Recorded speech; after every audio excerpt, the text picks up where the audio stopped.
Okay guys, what is up? It's your boy Dan here with the first in a new series I'm calling My Crazy Collection. So, I've been playing video games since a very young age, but it's only recently that I really got into collecting on a larger scale.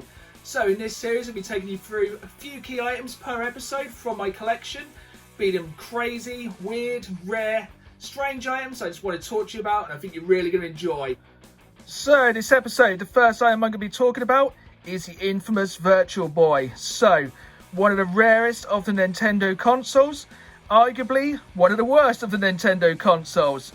But we're going to talk a little bit more in depth about this particular model. Okay guys, so here's a little history lesson on the Virtual Boy. So it's released way back in 1995 in both the American and Japanese markets. At the time it released for $179, which thinking back then is quite a lot. It was a 32-bit system, so the same power as a PlayStation 1, but it was the first console to have a full 3D display. So a lot of you might actually be wondering, how did I manage to get my hands on a Virtual Boy, especially being in the UK? Well, it's one of those funny stories of right place and right time. So I was on a retro group on Facebook, and somebody just posted up, would anyone be interested in a Virtual Boy? And I was like, yeah. So I, threw my name in a hat, left a comment, thought nothing about it. A couple of hours later, guy sent me a message out of the blue, said, hey man, I want to send you this. I was like, oh, well, yeah, whereabouts are you? And he's like, well, I'm in America. And I was like, oh, I happily pay you for shipping of this item. And he's like, no, that's cool. I will send it to you. And I was like, wow, what a really cool dude. I can't actually drop his name in here because it has been long lost in the ether of my Facebook messages. But hopefully one day I'll be able to say to that guy, thank you very much. Okay guys, here it is, the Virtual Boy. So, as you can see, it's on a stand. This thing was marketed as being portable, but anyone who's going to be walking around with this on their head for an elongated period of time is going to look a tad mad. So, it's really rare to get this in such a fantastic condition. It has the stand, everything is here. Also, especially with these models, this can wear away really easy. It's literally like a lightweight padded felt. But this is a really good example of the system. So if you can see in there, even has the Nintendo warranty sticker in there. But yeah, I was really pleased to add this to the collection.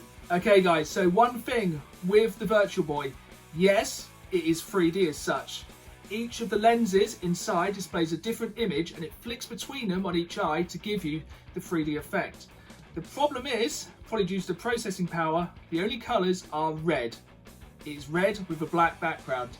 If you ever played one of these, it is painful to say the least. It will probably give you a migraine, dizziness, sickness.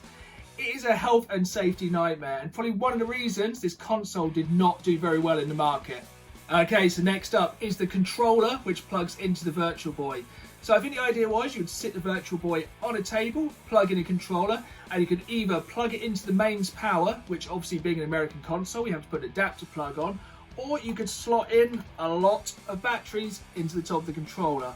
It also absolutely ripped through the batteries, but all things considered, I think it's actually quite a nice controller. It kind of makes me feel a bit like how they've worked towards the GameCube controller, coming from like the SNES and the N64. I think it's actually like a bit of a hybrid between the two, but all in all, I quite like this as a controller.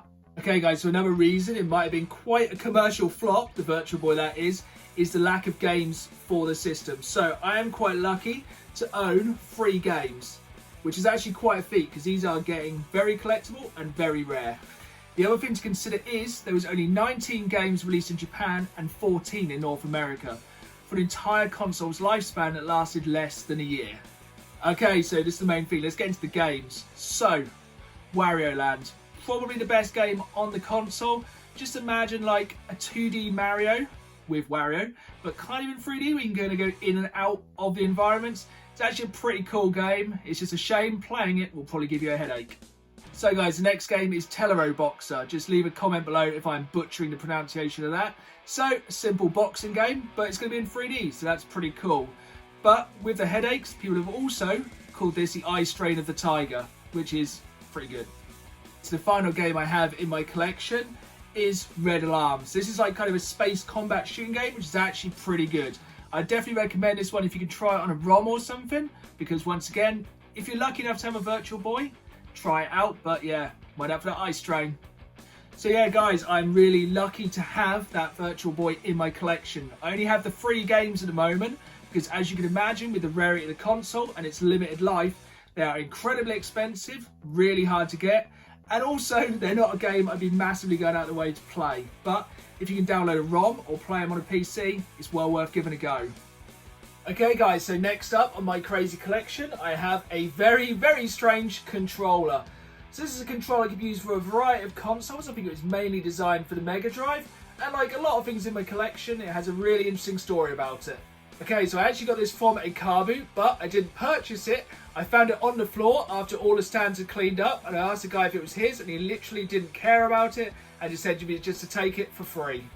So you might be thinking, what is so strange about this controller and why am I bringing it up in a video?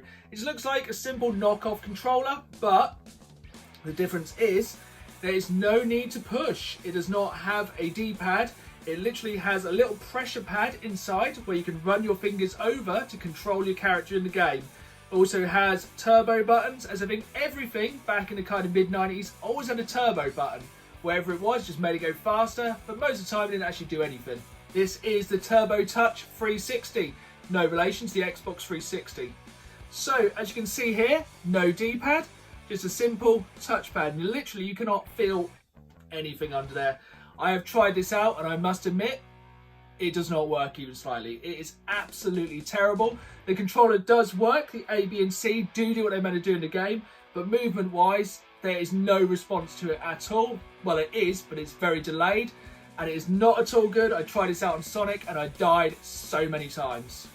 But guys, this is one of the things I love about collecting. You never know what you're going to find. Random bits like this absolutely make my day. I don't think in today's day and age anyone will be making a controller this far out there, and the fact it came in the original box with the instructions just makes it such a time capsule item. Really pleased to have it. Okay guys, so we've come to the last item we're going to be talking about today in this video. So we've had the rare, we've had the strange, and now we're going to have the absolute what? Like, what were they thinking when they made this? So this is the Fear Free Collector's Edition for the Xbox 360. On the outside, it doesn't look too strange. You know, it's a nice collectible box. Inside, it has a steelbook and a figure, and the figure is more the strange thing. So guys, as well, one strange thing about this Collector's Edition, I've never actually played this game. I've never even checked out the Fear series. I've heard nothing but good things. I'm always a fan of kind of survival horror and also first-person shooters. So, let me know in the comments below, does this work as a scary first-person shooter? And should I be checking it out, or is it one to miss? Okay, so first things first, here is a steelbook from the game. I'm a big sucker for a nice steelbook. This one is actually sealed, as I have a copy for it already on the Xbox 360. But yeah, nice quality steelbook. Love it. Okay, so also in this steelbook, it has the world's smallest comic, which is pretty cool. You know, I'm always one for a nice, good graphic novel. So this is quite cool. Very small, but I suppose I had to fit it into the box. Okay, so you're probably wondering, why am I bringing up this collector's edition? It's kind of normal. It has a steelbook, it has a small art book. Most editions only have this, but I don't know what anyone was thinking of Warner Brothers Games when they added this abomination into the box. So yeah, who would not want to have this displayed on their shelf? So it's the main boss of the game, who is pregnant with a very strange looking baby, and also absolutely naked. So, you know, who in their right mind is going to display this on their shelf other than this guy right here? Just because I love the weird stuff, and I think the strangest thing about this is it actually glows in the dark. So imagine coming into the games room late at night and just seeing this glowing in the dark staring back at you. Absolute nightmare fuel.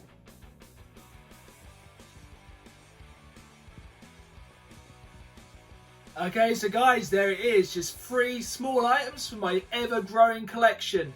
So, let me know what you think about it. Have you ever played the Virtual Boy? Have you ever wanted to play the Virtual Boy? Or do you even own a Virtual Boy? Let me know in the comments below. Also, with that strange controller, what is the strangest controller you have ever used? There is some really weird and wacky stuff out there. I want to hear you sound off in the comments, the strangest controller you ever used. And also, on the idea of strange, what is the strangest thing you think has been included in a collector's edition? I love a good collector's edition, but I really, really enjoy a bad collector's edition even more. So guys, I hope you enjoyed this episode of my crazy collection. My collection is always growing, so there's always going to be more things I want to chat to you guys about. So if you enjoyed this video, make sure you hit the subscribe and the like button, tell all your friends, and I'll see you again soon for the next episode of my crazy collection. Keep playing the game.